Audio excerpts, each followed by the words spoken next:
I've been carrying the South Carolina's the best team in the country, and Aliyah Boston's the best team and best post player not only in the country this year but for the last several years, all year long. So I'm just going to start flying it a little higher after seeing them live and in person. As good as Aliyah Boston is and played, that team's so much more than that. I thought Henderson just controlled them when they needed it. I think defensively they've gotten even harder to score on, nearly impossible to score on.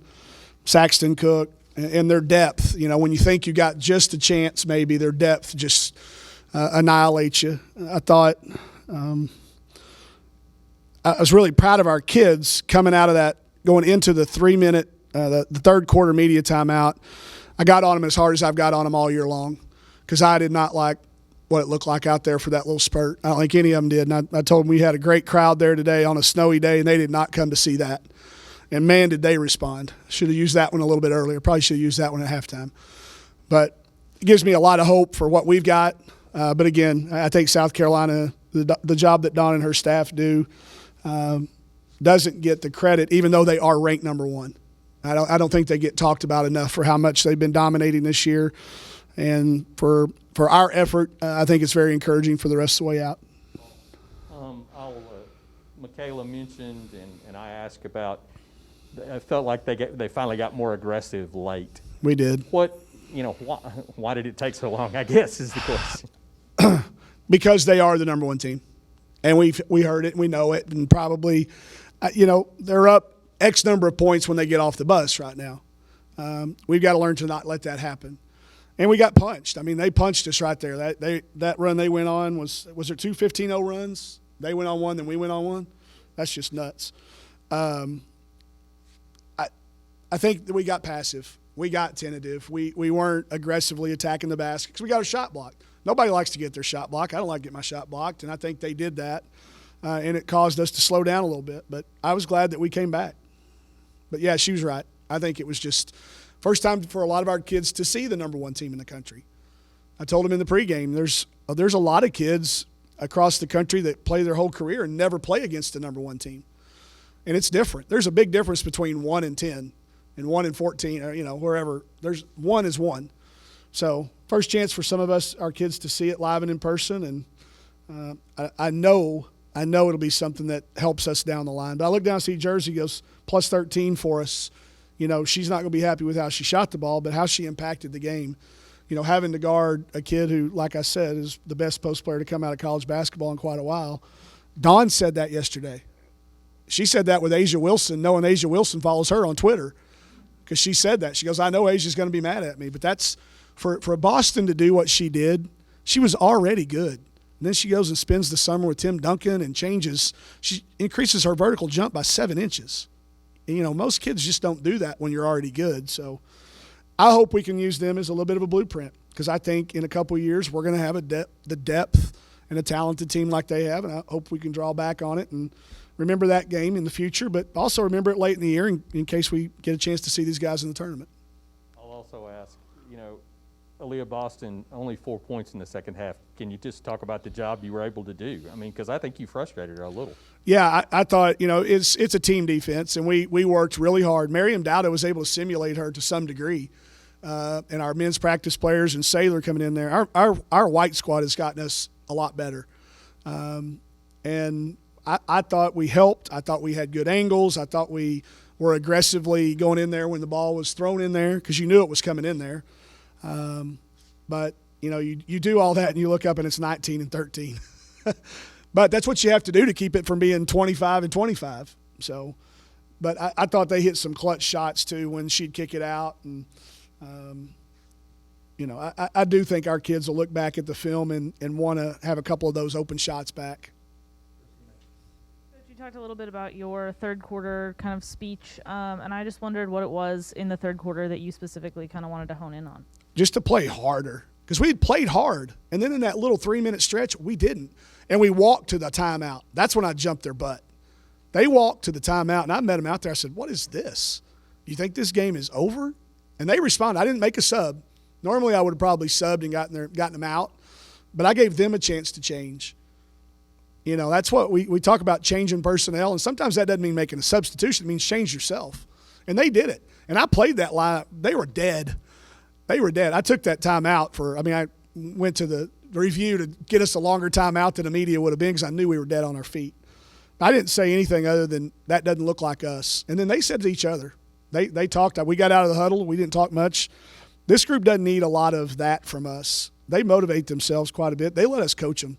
We don't have to do a whole lot of yelling and screaming and motivating, trying to inspire them. They did that on their own. They knew. They had that look like they knew they had done something wrong, like Bowen did when he got in the tub the other day with his clothes on. I don't know if y'all follow JC on social media, but he got in the tub with his clothes on, and that's how our kids, they know. And they hold themselves to such a higher standard even than we do. So, like I said, I'm encouraged. I'm really disappointed because I think we missed an opportunity to do something that's uber rare to be the number one team. But that spontaneous hog call right there in that fourth quarter, man, that gave me memories of men's games in here when I was in college. It was loud and it was important. So there's lots of positives. We can't dwell on it very long because we need to regroup and go down and take this type of effort to Alabama on Thursday.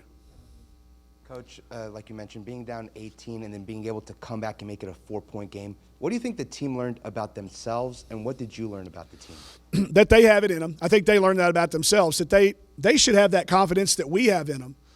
Coach Todd said that to them, said, we have got confidence in every one of you to shoot these shots, and you guys are hesitating. We've got you in there to shoot, and then that got them going. So hopefully they learned that we won't have them out there if we don't have confidence in them. So hopefully they learned that. I learned that for certain, if we can stick together and hang together for these last, how many games we have left? 13? Is that right? What's our record? 1-3? So that's 13. We're supposed to play 16. If we can play that hard for 13 more games, then I think we've got a chance to be in the NCAA tournament. I really do. It's going to be hard in our league because our league is really good. But I think we've battled. We've done all the things we need to do to play as many games as we can. So I think I learned that we've got the team that can do that. 19-10 on the turnovers, but it seemed like there was some slippery balls, just loose balls, just miss. How much is that their defense? A lot. And it's just a compounding effect. I think we had 4 or 5 late. It's that compounding effect. It's very physical. They guard you on every cut. They contest every dribble. They contest every shot. And then, of course, rebounding against them is just, it is an absolute struggle. So I think that compounds into where in the third and the fourth quarter we turned it over a few more times than we probably would have. But to end up with just 10 and playing against that type of physicality, we're not the most physical team yet. We're going to be there, and we're getting there. But I think we continue to kind of hang around and dish it out a little bit. Now, nose to nose with Tennessee and South Carolina, who I think have kind of separated themselves in our league. We've had a lead against South Carolina, our lead against Tennessee in the second half, and cut it to 4 against South Carolina. There's just a bunch of stuff that we can talk about. We just got to find a way to stick together because it's hard to lose in 2022. It's hard because people want to start nitpicking, and they do. They hear a lot of people talking to them, but as long as they stick together, I think we've got a chance to continue to compete in this league. I was going to ask, how big was that play by Breonna Beals? Massive. It's the backbreaker, wasn't it? Backbreaker. Yeah, and that's what she does. That's why she plays 25 minutes a night and shoots it 3 times. Dawn's got a lot of confidence in her. That kid plays every possession like it means something. And she doesn't care about the stat sheet. This is McDonald's All-American too. She wants to win. And you can tell she wants to win. But that was those clutch plays that I said there's so much more than just Boston and Henderson. And it was I know as soon as I saw it, I was kind of like, and it kind of zapped the energy from the gym too. And at that point in time, we're out of timeouts, fighting to get back in it so hard. But, again, I'll look down, I'll see 25-25 in the second half. I'll look down, I'll see 1 or 2 possessions in the second and the third, or the first and the second that could have made it different. I'll do that today, and then we'll move on tomorrow. start getting ready for Alabama.